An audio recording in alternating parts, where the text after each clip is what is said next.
Assalamualaikum warahmatullahi wabarakatuh.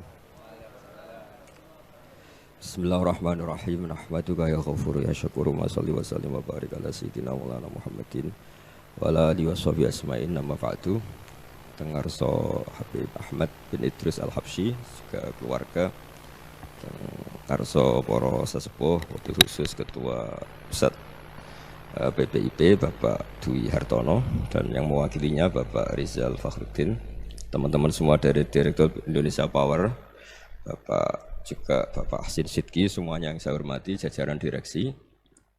Iki ngaji santai-santai napa muhasabah. Kon roh ana muhasabah. Pak Zainuddin. Muhasabah itu kalau Kiai Jawa maknani itu ngoreksi diri sendiri. Jadi menghitung diri sendiri. Ini pas bidang yang saya tekuni tadi karena Habib Ahmad yang minta kemarin sama Ibu siapa dari Indonesian Power itu,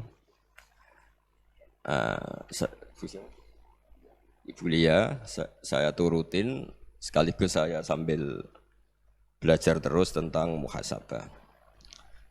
Dalam konteks Indonesia, muhasabah itu sudah jadi perilaku ya, karena dulu orang tua saya, guru-guru saya kalau ngandani itu, bayangkan kalau kamu jadi dia. Jadi misalnya kita mentang-mentang atasan, otoriter sama bawahan, bayangkan kalau kamu jadi yang bawahan itu kayak apa? Laukun tamakanah, kalau orang Arab bilang, bayangkan kalau kamu di posisi dia. Makanya guyonannya orang-orang Indonesia itu kan orang ngaramkan judi gitu, bareng dikasih tahu. Tapi yang menang anak jenengan, alhamdulillah.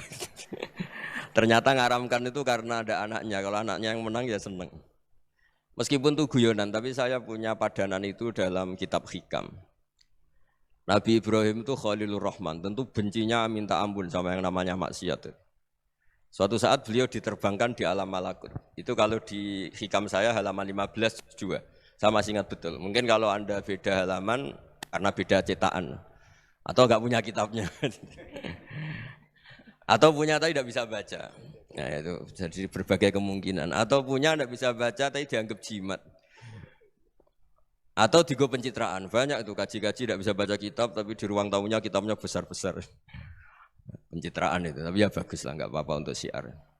Setelah diterbangkan di alam malakut, diperlihatkan sama Allah. Ada orang pezina, ada orang syaribul khomri, ada orang mabuk, ada orang macam-macam. Allah tanya sama Nabi Ibrahim, bagaimana pendapat kamu Ibrahim tentang mereka yang maksiat? Kata Nabi Ibrahim, ya Allah habisi saja mereka hidup di bumi engkau, makan rezeki engkau, kemudian mereka tidak taat sama engkau.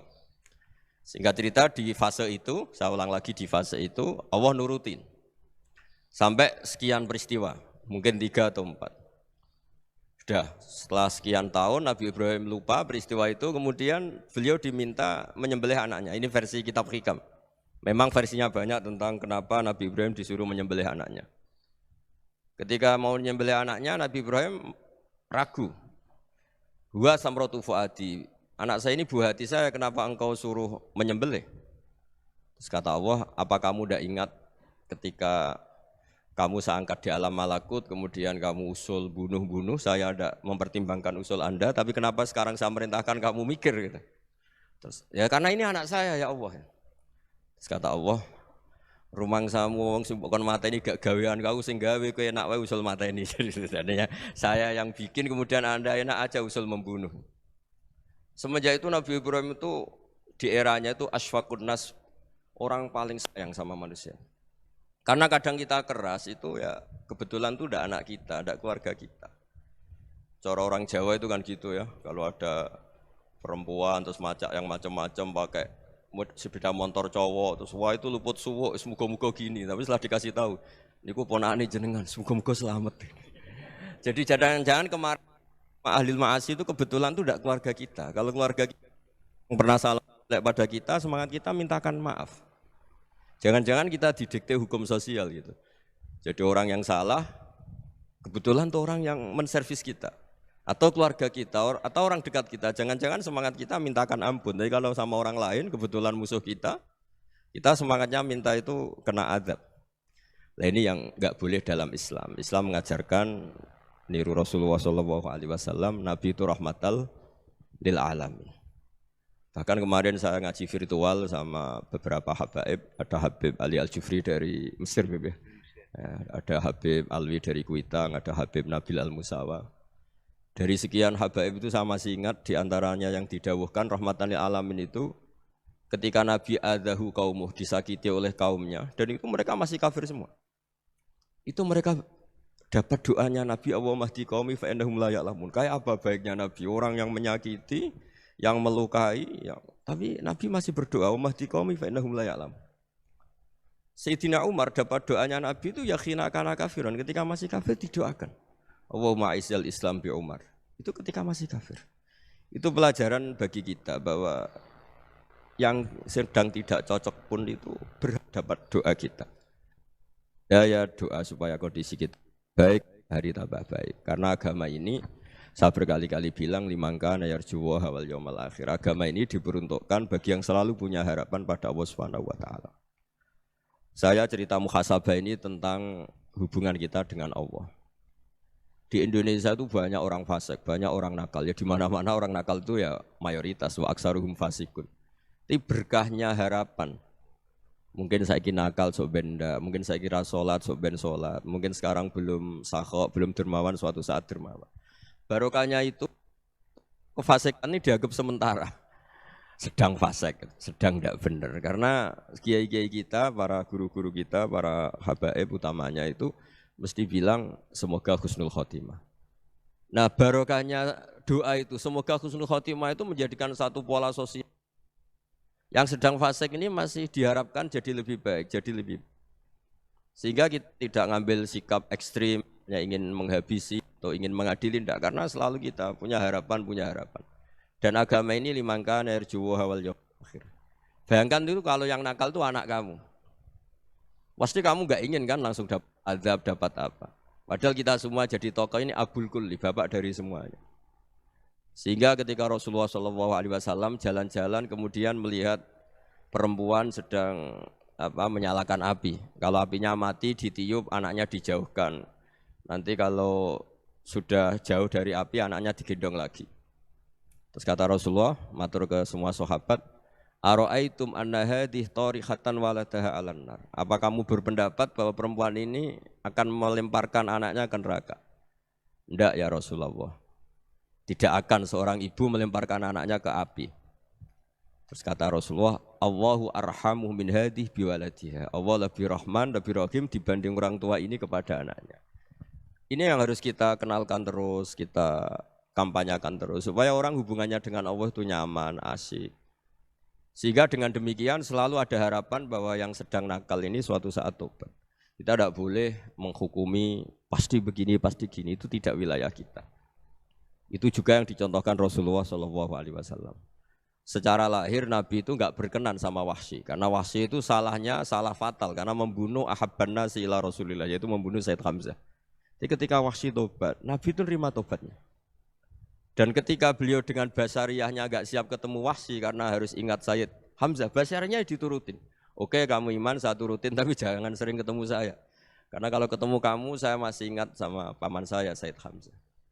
Kita bisa ngelola seperti itu, kita tidak cocok sama orang, bagaimanapun mereka umat Rasulullah SAW, kita tetap mencintai mereka. Misalnya kalau beda agama, mereka sama-sama orang Indonesia, kita mencintai mereka atas nama warga Indonesia. Tapi kalau misalnya potongannya ora cocok, beda kultur, bawaannya itu mangkel no cara Jawa, ya bisa diilmoni, jangan ketemu. Wong sudah tidak cocok, ingin ketemu nyari solusi. Roh ini tok seneng itu kan ya repot itu. Ya sudah kalau nggak pati cocok ya jangan sering ketemu. Dan itu kita bisa memanage seperti itu tuh bisa. Saya berkali-kali cerita tentang Imam Syafi'i.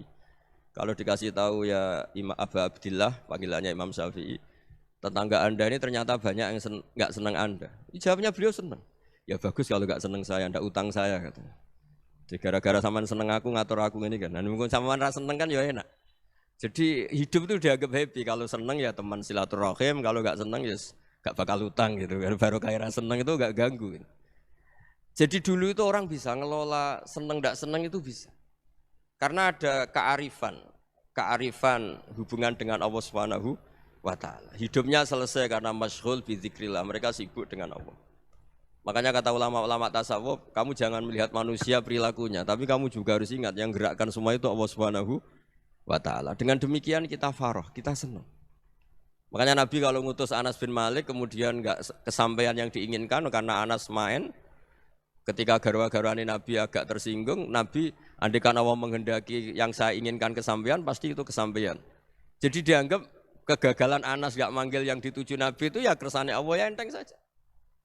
Sayyidina Ali lebih parah lagi yang dialamin. Itu dalam beliau kalau dipanggil tuh enggak cepat-cepat ke sana. Ketika ditanya, "Kenapa kamu tak panggil enggak cepat ke saya?" "Amin tu ukubatak." Karena aku tahu engkau orang baik. Orang baik itu pemaaf. Jadi makanya orang-orang soleh dulu itu bodoni itu. Makanya sekarang kalau ada orang bodoni itu mesti dibidik orang soleh. Karena kalau orang-orang soleh itu kakean husnudzon akhirnya sering dibodonin. Abdullah bin Umar itu masyhur itu. Kalau ada budaknya sering sholat, sergap sholat itu dimerdekakan. Akhirnya enggak sholat pun pura-pura sholat. Akhirnya juga dimerdekakan. Ketika ditanya, kenapa engkau merdekakan? Padahal mereka sholatnya menipu engkau, kata pembisik-pembisik itu. Man khoda'ana lillah in khoda'na lah. Dia nipu atas nama Allah, berarti saat tertipu juga atas nama Allah. Enggak masalah dong, semuanya demi Allah Subhanahu wa ta'ala. Jadi ketika kita ketemu mensifati Allah Ta'ala itu ghafir, Allah pemaaf. Jangan kamu enggak fair untuk diri kamu nyifati Allah ghafir, pada orang lain Allah kamu sifati syadidul iqab. Jadi Allah kamu atur, kayak MC tadi ngatur saya. Jadi Allah itu apa? Kalau pada saya ghafir, kalau pada musuh saya syadidul iqab. Itu enggak fair. Kalau Anda punya harapan kepada Allah karena Allah Rahman Rahim, Allah ghafir, sebenarnya Allah pada musuh kita ya bisa saja Allah ghafir, bisa saja Allah Rahman Rahim. Sehingga kita melihat orang lain yang kita tidak cocok itu ya enteng saja. Itu min ummati Rasulillah sing tanaluhu syafa'atuh, tanaluhu sa'atu rahmati, tanaluhu fair. Jangan dengan kita kayak mesti dapat rahmat, jangan orang lain kayak Allah pasti syadidul iqab. Itu tidak boleh. Sehingga ketika ada orang Badui, singkat cerita orang Badui ini kencing di masjid, semua sahabat membentak dia. Yang enggak bentak hanya Nabi tok. Saking mangkalnya orang ini karena semua sahabat bentak kecuali Nabi. Setelah dibenarin Nabi, terus Nabi nyuruh sabbu ali dhanuban min ma'in. Setelah disucikan masjid itu, dia berdoa keras sekali. Allahumma arhamni wa Muhammadan wa la tarham ma'ana ahadan. Ya Allah, yang berhak dapat rahmatmu hanya saya dan Nabi Muhammad, yang lainnya jangan. Karena yang lainnya tuh jengkelin, gitu aja saya salah dimarah-marahin gitu. Jadi kalau kamu doa terbatas ya kayak orang Bedui ini, kayak orang Arabi. Apa kata Nabi? Laqad tahajjarta wasi'an. Allah yang rahmatnya luas menjadi kamu sempitkan. Karena kamu mau atur Allah hanya Rahman pada Indonesian Power, pada NU, pada kita, yang orang lain enggak perlu dapat. Itu kan kasihan Islam, karena Islam terus enggak dimiliki semua orang. Allah enggak dimiliki semua orang, Rasulullah enggak dimiliki semua orang karena dipek NU, dipek ormas tertentu, dipek enggak boleh seperti itu. Enggak boleh takhasyar tawasian kata Nabi, enggak boleh mempersempit zat yang rahmatnya itu luas. Ini semoga etika ini kita pakai di Indonesia. Yang sedang fase kita harapkan lebih baik. Yang sedang enggak dapat hidayah kita doakan dapat apa? Hidayah. Masyhur kan, makanya tadi saya mohon sama Habib Ali supaya Habib Ahmad supaya tetap mahalul qiyam, tabaruk sama Habib Ali. Di antara doa-doa di Simtud Duror masyhur itu antuqa bilal mudhniba minnah bil ghufran wal musi'ah bil ihsan. Jadi harapannya para habaib, para orang-orang baik dulu ya semoga yang dosa itu dimaafkan, yang sedang salah dibuka, bikin lebih baik. Nabi itu tugasnya juga gitu. Wastaghfir li dzambika walil mu'minina wal mu'minat. Nabi itu tugasnya juga memintakan ampun yang sedang salah. Nah ini cobalah jadi etika kita, muhasabah kita. Jadi muhasabah itu cara berpikir kita set, kita pikir ulang. Ternyata semangatnya seorang nabi itu wastaghfir li dzambika walil mu'minun. Semangatnya itu memintakan ampun. Orang ahli tafsir tahu semua kalau Nabi itu tidak mungkin dosa. Jadi itu khitabun Nabi wa urida bihi ummatu, itu khitab Nabi, tapi yang dimaksud itu umatnya karena Nabi tidak akan mengalami dzambun, tidak akan mengalami dosa. Sekarang enggak, kadang-kadang kita ini kalau orang lain salah itu semangat. Kalau di perusahaan ada teman salah, apalagi pimpinan salah itu seneng. Barokahnya salah bisa ganti kan gitu. Jadi kalau mungkin di dunia tokoh juga gitu, barokahnya ada tokoh salah, kita yang jadi populer sendiri, tidak boleh seperti itu. Kita harus salimus sodri di jami'il muslimin. Jadi ini harus dilatih. Saya tadi matur sama Habib Ahmad, latihan kita jadi hidup. Nabi itu kalau resep jadi wali itu kata Nabi gampang. Kata Nabi kalau kamu ingin disenangin Allah, ya sudah. Kalau kamu asbahta, amseta gini-gini, perasaan kamu kata Nabi jangan punya perasaan ghil sama orang muslimin. Itu sudah wadzalika min sunnati. Makanya Nabi ngendikan la yablughni ahadun an ahadin syai'an. Ada yang baca la yuballighni ahadun an ahadin syai'an. Seseorang jangan melaporkan ke saya tentang salahnya yang lain. Fa inni akhruju ilaikum wa ana salimus sadri. Karena saya ingin ketemu sampean semua dalam keadaan salimus sadri, tidak punya perasaan apa-apa. Karena kalau nurutin pembisik, nurutin informasi itu ya repot. Karena orang pasti sepihak.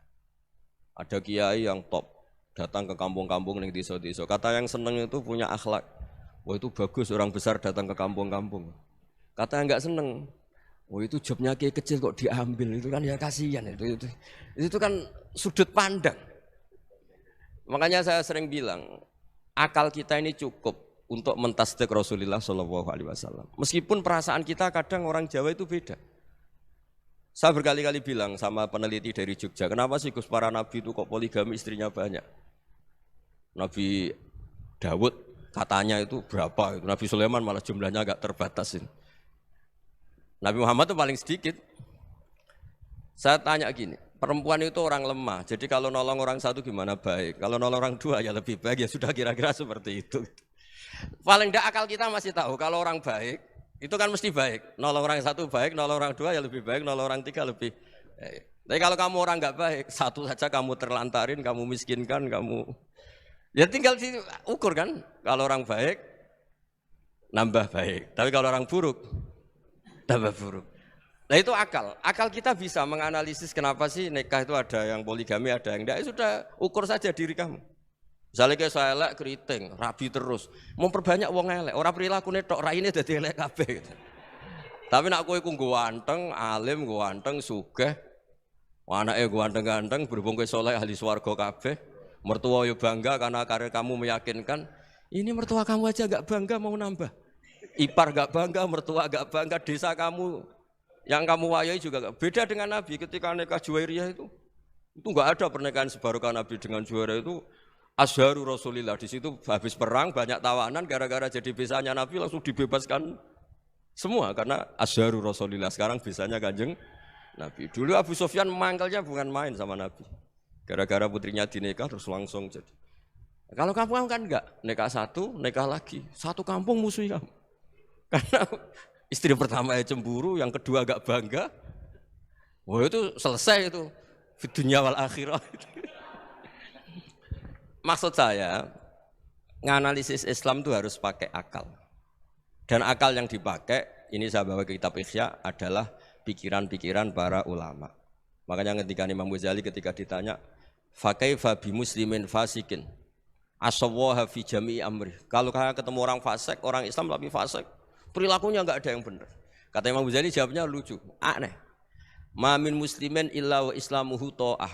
Enggak ada orang Islam kecuali dia mau Islam, membenarkan Allah dan Rasul itu sudah taatnya dia. Kok kamu enggak bisa melihat taatnya dia? Dia pikirannya kan ini pemabuk, ini tukang apa. Tapi kata Imam Ghazali, sebenarnya kamu masih bisa berpikir positif. Ma min muslimin illa wa islamuhu ta'ah. Tidak ada seseorang Islam ketika dia milih Islam itu pasti ada taatnya, yaitu tasdik pada Allah dan tasdik kepada Rasulullah SAW. Jadi dengan pola seperti itu, maka di antara guru-guru kita yang modern ya di era Mbah Maimun, di sini ada Habib Ahmad. Habib Salim syair yang sering dibaca beliau adalah ada orang munajat sama Allah, ini cerita munajat. Itu orang itu ngendikan gini. Ana mutnibun, ana mukhtiun, ana asi. Huwa rahimun, huwa ghafirun, huwa afi. Ya Allah, saya mukhti, saya orang yang salah. Ana mutnib, saya orang yang dosa. Ana asin, saya sering maksiat. Tapi engkau ya Allah, engkau ghafir, pemaaf. Engkau rahim, maha pengasih. Engkau afin, yang mudah memaafkan. Terus kata orang ini, ya agak kurang ajar, tapi saking senengnya sama Allah. Qobal tuhunna salasatan bisalasati. Ya gini saja ya Allah, sifat engkau diadu dengan sifat saya. Engkau Tuhan, Gusti, enggak boleh kalah katanya. Terus wasatahliban ausofu ausofi, dan engkau pasti pemenangnya gitu. Jadi ada orang rayu Allah dengan cara seperti itu ya ada ya. Saya ini manusia, salah saya banyak. Engkau ampunannya banyak. Engkau Tuhan, Gusti, enggak boleh ampunan Anda, ampunan engkau kalah dengan salah saya. Enggak boleh Tuhan kok kalah. Jadi untuk supaya orang punya harapan gitu. Banyak juga wali-wali yang jadab ketika datang ke makam Rasulullah SAW. Itu kalau dongo ya agak kacau sebetulnya, cara syariat agak kacau. Ya Allah, engkau punya dua pilihan. Jika engkau menjadikan saya soleh, surah habibu, yang senang kekasihmu, yaitu Rasulullah SAW. Tapi jika engkau menjadikan saya fasik, surah adubu, yang senang itu setan. Monggo jenengan mau menyenangkan kekasih jenengan, mau menyenangkan musuh jenengan, monggo. Jenengan bebas kok memilih. Mestinya Allah ya senang menyenangkan kekasihnya. Jadi ya, intinya Allah dipaksa untuk menjadikan dia orang soleh gitu. Jadi kayak kemarin itu Pak Bu siapa yang kesini itu, yang sama jenengan kuliah kesini itu sama Habib Ahmad. Saya pertama nggak mau, lama-lama Habib Ahmad. Ini gimana Gus? Orang taunya saya dekat jenengan, kalau nggak kasih saya waduh. Ini kayak doanya wali yang tadi. Nggak punya pilihan, nggak ada pilihan. Jadi saya mohon muhasabah itu dimulai cara berpikir. Makanya di sini sebetulnya teks ini supaya dapat barokahnya Ihya, ini kitab yang disenangi para habaib, para ulama. Sebetulnya teks di muhasabah itu redaksinya gini ya, yang lengkap. Hasibu anfusakum qabla an tuhasabu, wazinuha qabla an tuzanu, wa tahayya'u lil ardil akbar. Jadi ada kata wazinu, jadi ukur. Perilaku Anda ini diukur, ditakar. Misalnya kita sebagai suami kan ya punya hal-hal yang kita tidak ideal. Cara wong Jawa mesti pesek. Cara rezeki ya pas-pasan. Dan kita juga kalau makanya enggak boleh tanya istri begini, apa saya cinta pertama Anda? Pasti Anda kecewa. Orang jadi istri hanya korban terakhir gitu. Sudah. Karena orang kalau ngelamar kemana-mana enggak jadi, yang jadi istri itu pasti korban terakhir gitu. Jarang istri pilihan pertama, jarang. Ayo semua yang nikah. Rata-rata itu pilihan Anda pertama Pak, dari sekian ditolak di mana-mana terus. Ya perempuan terakhir. Kamu juga korban terakhir gitu. Itu wali-wali dulu kalau ngandani kita itu sederhana. Antal ini masyhur diceritakan Habib Zain bin Semit dalam kitab Al-Manhajus Sawi. Anta lam tajid min nafsika kullama turid. Fa kaifa turidu min ghairika kullama turid. Kamu yang ingin ideal saja, kamu tidak menemukan pada diri kamu untuk menjadi ideal. Kamu kan ingin ganteng, ingin punya uang banyak, ingin perilaku Anda sempurna. Anda saja yang punya keinginan tidak bisa mewujudkan keinginan Anda sendiri. Fakaifa turidu min ghairika ma turid. Jadi anta lam tajid min nafsika kullama turid. Fakaifa turidu min ghairika kullama turid. Kamu yang punya keinginan saja. Misalnya saya ingin punya uang banyak, perilaku saya selalu benar, enggak pernah salah. Loh, saya yang ingin saja dengan diri saya, enggak bisa untuk benar terus. Kok kamu berharap orang lain selalu benar? Jadi anta lam tajid ya sama. Kalau kamu menuntut istri kamu itu ramah, neriman, apa kamu neriman sama wajah istri Anda gitu? Engko ya pola ning dindi jajaki sana jajaki sini, kamu sendiri ndak kona apa. Jadi itu nasihat yang luar biasa. Anta lam tajid min nafsika kullama turid, fa kaifa turidu min ghairika kullama turid. Kamu mau menghormati semua orang, ndak mau kan? Kemudian Anda berharap semua orang menghormati kamu.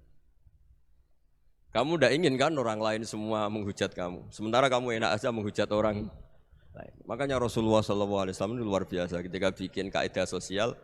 Apa la yu'minu ahadukum hatta yuhibba li akhihi ma yuhibbu li nafsihi. Jadi kalau ukuran iman itu sederhana. Kalau sesuatu itu baik, nyaman bagi Anda, ya bayangkan itu pada teman Anda. Misalnya Anda bangun tidur sudah acak-acakan, nggak punya uang, utang jatuh tempo, kan nggak ingin ketemu orang. Ya kamu jangan bertamu ke jenis ini karena dengan kamu yang alami juga gak siap ketemu orang. Makanya ada Habib Alim itu dilapuri sama seseorang. Beb, dulu teman saya itu ketika saya kaya itu sering main ke saya. Setelah saya miskin, mereka tidak main ke saya. Kata Habib itu bagus, sunnah Allah begitu itu bagus. Coba kalau kamu dulu kaya, teman kamu main kan kamu gaya. Di rumah ada makanan, bisa hormat tamu. Setelah kamu miskin jadi buruh manol di pasar atau buruh bikin boto, teman kamu datang, malu enggak kamu? Mendingan nggak datang gitu. Akhirnya baru, oh ya alhamdulillah kalau gitu. Loh ya kan dulu teman kita datang, kita ada Alphard, istri cantik, rumah bagus. Lah kita miskin, buruhnya orang pas dibentak-bentak, teman kamu udah datang. Milih datang kamu enggak kalau setelah kamu jatuh? Enggak kan? Jadi barokahnya ilmu itu terus. Ya, tapi kadang-kadang orang wah setelah saya miskin teman-teman tidak kasih ke sini. Ya kalau kamu sudah jatuh teman-teman kamu ke situ jadi tontonan. Ya mulai sekarang cara berpikir itu dirubah. Dulu yang namanya kiai itu kalau diundang orang itu ya agak-agak senang. Semenjak saya itu agak rubah. Ngundang kiai, ngatur kiai itu tak haram-haramkan ya ada lumayan lah sekarang itu sudah mulai agak beretika. Dulu itu ngundang tuh tanggalnya ditentukan, jamnya ditentukan, enggak mikir apa kiai saat itu nganggur, enggak. Punya wadifah, enggak. Dia milih tanggal yang dia nganggur, enggak mikir masa itu kiainya nganggur apa, enggak. Ya saya hanya cerita aja, kamu tersinggung ya monggo, boten nggih monggo itu kan. Jadi saya mohonlah supaya tadi saya juga matur ke Habib Ahmad. Jadi untuk orang merasa ikut sunnah Rasul itu gampang sekali kata Sayyid Muhammad. Dulu Nabi berpakaian ala daerahnya. Kalau mikot ya pakai mikotu baladi. Karena Nabi orang Madinah dan beliau berdomisili di Madinah ya misalnya mikotnya dari Bir Ali misalnya. Tapi kalau Anda orang kawasan Tanim mau umrah ya dari Tanim. Misalnya kawasan Jirona ya dari Jirona. Artinya apa? Kamu ngambil mikot karena Nabi mikot misalnya dari Bir Ali. Bukan berarti kamu harus seperti Nabi di Bir Ali, kamu orang Mekah, misalnya kamu orang Tanim, orang dia harus dari mikotu apa? Baladi. Sama, makanya di fikih-fikih itu kalau teknik anak, Nabi orang Arab, halawiyatnya kurma ya kurma. Kalau orang Jawa sedegan, semua podo-podo. Ya, podo-podo manis. Jadi ini tabaruk sama Sayyid Muhammad, ini ada murid beliau, Habib Ahmad, saya baca. Supaya orang itu merasa ikut Nabi itu gampang sekali. Ini saya baca ya di halaman tadi, disaksikan Habib Ahmad 433 di kitab apa begini Manhajus Salaf fi Fahmin Nusus. Itu kata Sayyid Muhammad wa kanat sunnatu Rasulillah annahu yat'amu ma yajiduhu fi ardi wa yalbasu ma yajidu wa yarkabu ma yajidu mimma abahu wa ta'ala. Faman istamala ma yajiduhu fi ardi fa huwa al-muttabi' lis sunnah. Kama annahu hajjal baita min madinati. Faman hajjal baita min madinati nafsi fa huwa al-muttabi' lis sunnah wa illam takun hadhil madinatu tilka. Jadi intinya misalnya Nabi dulu itu ngasih sodakoh kepada fakir miskin ya pakai dinar, dirham. Ya kalau orang misalnya sodakoh pakai rupiah ya sudah ikut sunnah Nabi. Jangan, lu Nabi pakai dinar loh, kamu kok pakai rupiah. Dulu dinarnya Nabi udah ada tulisannya Bank Indonesia, kamu kok ada tulisannya Bank. Ya tidak ada seperti itu. Ya jadi misalnya Nabi sodakoh pakai tamar atau pakai al-aqid, ya kita pakai beras, pakai apa. Supaya orang tuh bahwa Rasulullah itu milik kafatal linnas, milik semuanya. Sehingga merasa ikut sunnah Nabi itu ya semuanya. Makanya dulu Mbah Mun kalau motivasi saya supaya bombong, kalau orang Jawa bilang bombong. Wong Jawa mesti ono wong alim. Beliau menyontohkan pas itu Mbah Fadol, Senori, Mbah Ihsan Jambes. Itu bisa ngarang-ngarang kitab luar biasa, padahal beliau bukan orang Arab. Imam Sibawa itu orang Persia, Imam Ghazali orang Tus itu juga ikut Persia.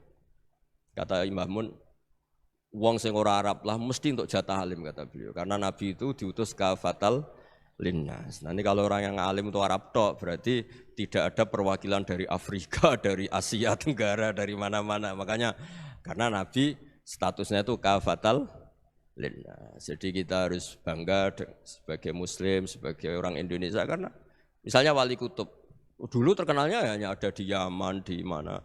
Ternyata pernah ada juga di Indonesia dan seperti Habib Abu Bakar Segaf Gresik. Jadi ya artinya kan tetap orang Indonesia meskipun beliau dzurriyyah Rasul kan ya sudah orang apa? Orang Indonesia. Dzurriyyahnya Habib Ali Simtuduror sekarang di Solo. Jadi Indonesia juga dapat alawin banyak dari Sadatinal Alawin juga banyak. Jadi saya mohon barokahnya ngaji seperti ini. Melihat orang lain tuh gampang, bayangkan tuh kalau anak kamu. Makanya Nabi nanti kalau nggak percaya lihat di Hikam nomor 15 di kitab saya itu. Di situ dijelaskan oleh Hikam, jangan-jangan semangat Anda pada orang yang maksiat, pada orang yang keliru supaya dihukum itu karena kebetulan itu udah anak Anda, itu udah keluarga Anda. Coba kalau itu keluarga Anda. Makanya kalau saya guyonan di Jogja itu ada pembantu mecahkan piring terus dimarahi majikannya, saya mesti guyon gitu, pasti itu pembantunya tidak cantik. Kok bisa Gus? Andai kan cantik dan kamu senang mecahno piring satu, piring 1000 ora iso ngamuk kowe. Ternyata ngamuknya itu karena mecahkan piring apa karena plus tidak cantik? Coba jawab para lelaki ini. Kamu marah sama orang maksiat tuh karena maksiat karena plus itu udah anak Anda. Bayangkan kalau itu anak Anda. Itu hebatnya Rasulullah SAW. Karena kita yang salah pun kadung umatnya, Nabi tetap ngasih fasilitas syafaati li ahlil kabair min ummati. Kayak apa baiknya Nabi? Tidak ikut maksiat tapi ikut fasilitasi ngasih syafaat. Loh kalau li ahlil ibadah kan wajar. Nabi ketika ini syafaati li ahlil kabair min ummati. Ya karena tadi logika yang dibangun Rasulullah itu logika yang luar biasa. Kita semangat orang lain kena hukuman itu karena kita tidak punya ra'fah, tidak punya rahmah. Coba kalau Rasulullah yang bil mu'minina ra'ufur rahim, semangatnya itu mendoakan supaya tobat, mendoakan diampuni. Dan itu juga yang diperintahkan oleh Allah Subhanahu wa taala, wastaghfir li dzambika walil mu'minina wal mu'minat. Ya semoga barokahnya ngaji ini, barokahnya Habib Ahmad, barokahnya Maulid Simtud Duror, barokahnya semua kitab madaih tiba berjanji semuanya, barokahnya Ikhya, barokahnya Said Muhammad, barokahnya guru kita semua, Mbah Maimun, bapak saya. Kita ini ngikuti manhaj, ya, ngikuti apa? Manhaj. Saya sering didhawuhi Mbah Mun, kenapa ihdinas siratal mustaqim bukan siratoka? Bukan jalan engkau ya Allah. Karena Allah itu enggak bisa kamu tiru. Allah itu tidak tidur, tidak makan, tidak kesel, tidak capek. Yang bisa ditiru itu siratal ladzina an'amta alaihim. Yang bisa ditiru manusia ya niru manusia. Karena Allah itu tidak bisa ditiru, makanya ihdinas siratal mustaqim siratal ladzina. Dan niru siapa? Niru guru-guru kita.